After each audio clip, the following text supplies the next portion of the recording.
What's up guys, it's Marble Tyler here, and today I'm going to compare the Halo 3 Throwback playlist to the original Halo 3. Now if you're not aware, the Halo 3 Throwback playlist is a playlist in Halo 5. It's built using Forge maps and the Forge, the Halo 5 Forge. Wonderful, wonderful recreations. Of course, they look a little bit off, and I'll get into that later, but I just want to do a little bit of a comparison and personally explain why some of the things bother me. These are the things I've noticed. I've been playing a lot of it. I've been really enjoying trying to get into Halo 5 again. But I did go and switch back to Halo 3, and so there's going to be some actual Halo 3 gameplay here, not Master Chief Collection. It's on Xbox One X, so it's going to be 4K. And then we're also going to compare it to obviously the Throwback playlist to see, how the maps compare, what's off, and why I like it, but it's just not, it doesn't satisfy quite the same.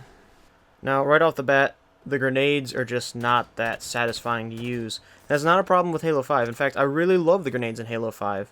These are like the best grenades probably since 3 in my opinion, because the gunplay combined with the grenades and those perfect tosses, and you got to angle it perfectly, and if you can nail it, you can bring down their shields and real quick pick them off with a headshot. You can do it in Halo 3 and you can do it in Halo 5, and it's wonderful. The thing that I like to complain about though is that because they were different in Halo 5, you see that they just kind of bounce no matter what. They have a very distinct click noise. And they just bounce. They don't really have an effect on anything. They just bounce off whatever you're doing. And obviously you can angle it so it'll go distance as opposed to up. You can do whatever you need to. But in Halo 3, if you look here, you see it like when you throw it in the dirt or when you throw it in the snow, the effect's like neutral. It kind of sticks a little bit, gets stuck in the dirt, snow, or only bounces a little bit. And then, that's just kind of habit. That's what I got used to in Halo 3. And then I switch over to Halo 5, and I'm playing on Snowbound, and I'm chucking a grenade, and it just flies right out of the snow. There's no ground effects. That just really threw me off. It's just something I'm not used to, and honestly it's a little detracting because I thought back in Halo 3 it was, I don't want to say groundbreaking, but it was extremely fun. Being able to balance if I know I throw it off the metal here, it's gonna bounce farther. If I throw it in the dirt, it's gonna stick. It's almost like a mine you're placing as opposed to throwing a grenade. And again, Halo 5's grenades are great. It's just not the same, and it just throws me off when I play maps like Snowbound. Now up next, of course, is the obvious. Halo 5 has aim down sight, it has ADS, and that just kind of breaks a little bit of the Halo 3 maps. I'm willing to bet that the reason that every single Halo 3 throwback map and all the game modes, you start with battle rifles and assault rifles, is because if you start with the assault rifle and a pistol, you probably won't even pick up a battle rifle because the pistol's long range and the assault rifle could work just as long. And on top of that, because Halo 3's maps are smaller, the long range on the assault rifle, the automatic fire, doesn't really have a neutral effect. You can just long range shot that, especially on a Halo 3 map, which was significantly smaller since they're not stretched out for sprint. So the fact that ADS is in these maps kind of breaks it. I mean, the assault rifle is going to be overpowered, and then on top of that, the weapons are balanced for Halo 5. They're not balanced for Halo 3. So there's certain things that are just clearly, favoring one side. I'll take the sniper for example. Because you have enhanced mobility and running and sliding and everything else, the bullet magnetism on the sniper is a bit more powerful than in previous games because it's a lot harder to land that headshot when people are flying around and Spartan charging and ground pounding and doing all these crazy things. So the bullet magnetism is greater. Now let's go to Halo 3 for example. Everyone's going slow, the maps are smaller, so it's a little bit easier to snipe headshots. But because the weapon is balanced for Halo 5, it's even easier than it was in Halo 3 because you could just pick off a headshot with the bullet magnetism way faster than you could in Halo 3 when you had to actually line up the shot a little more strategically. That's just one good example, but overall it's just kind of frustrating. It's just another thing that throws me off. You go play it and it's like, well, this weapon's not really balanced for this map, which is why there's just so little options that you have. And again, that's why you start with the battle rifle, because otherwise you probably wouldn't pick one up. And let me say this, the return to form for crouch jumping is great. The fact that you don't have to clamber up everything, or I'm sorry, that you don't get to clamber up everything, that you actually have to put some skill into it, is fantastic. Except one major issue that drives me insane. And that is, in Halo 3, you use the left thumbstick to crouch. So you're going to jump, you can push in the left thumbstick, you're going to crouch, you're going to get onto a ledge. In Halo 5, crouching is on the right thumbstick.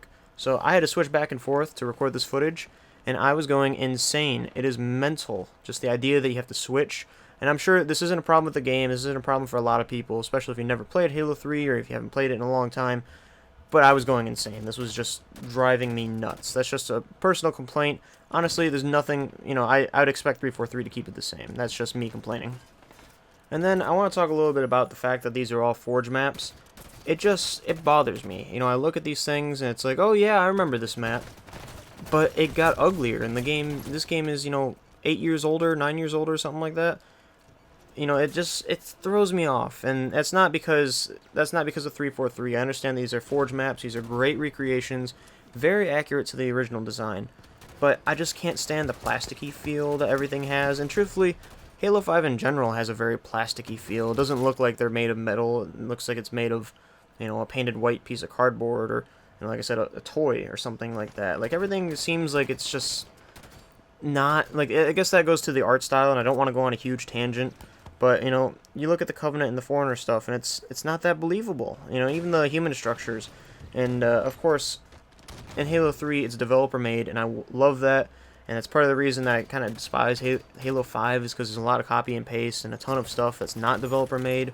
I mean, look at Big Team Battle, for example. I'd love to see stuff that's, developer-made and actually looks really good. It looks like it's made of metal, not plastic or, not a bunch of toys that we're playing with. On top of that, just the map design. I mean, you don't have, like, look at High Ground, for example. High Ground in Halo 3 is amazing. It's an uphill battle. It's not a symmetrical map. You have one team that has a lot of power weapons on their side, and then the other team has a single power weapon and accessibility to try to rush out and get the other power weapons and expose themselves from cover. But then the downside team, has grav lift, they have rocket launcher, they have sniper rifle, and then they have multiple ways, and as well as they have to try to sneak in, open the door, so that you guys can get into the enemy base, and then possibly flip spawns. If you're playing Capture the Flag, that's a big deal, or Oddball, or Territories, or whatever. It's a great, great system. But in Halo 5, you don't have any maps like that. I'm not going to show any footage from the other ones, but you know what I'm talking about if you played Halo 5. They're all these 3-lane, symmetrical, very, very competitive, non-inspired maps. And I want to see stuff that's unique, like High Ground or Snowbound, or these things where it's like, yeah, they're kind of even, they're kind of symmetrical. Snowbound is probably a bad example there. But the Pit was also, it's like, yeah, it's a symmetrical map, but it's inspired. It's a military base. It's a training thing. It's got a ton of atmosphere to it. It looks really cool. It's not just some generic arena with, a Halo paint on it. And that just kind of reminds me of, like, back when Bungie was doing things. And I don't want Bungie taking over Halo now, but I'm saying, like, back in the day, maps were inspired, they're cool, they're creative. That's where the creativity, even Guardian, look at that. You don't see anything like Guardian inside of Halo 5. The closest thing is not even really like Guardian, but the coolest map in Halo 5 is Plaza.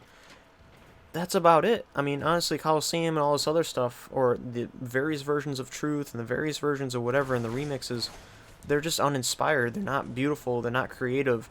And I kind of miss that. I kind of miss when Halo did those things. And so, going back and forth between these games, I clearly see, I remember when the games were inspired and were awesome. And I just don't get that now. The last little piece of things that bothered me from the Halo 5 throwback playlist are just, you have to clearly make up for the fact that there are some things that are missing. And my most clear example here is we're going to take a look at the grav lift on High Ground. It doesn't exist in Halo 5. So how did they compensate for that? They added a button next to a, air launcher or whatever, and that's how you get up into Spartan Laser Tower and High Ground.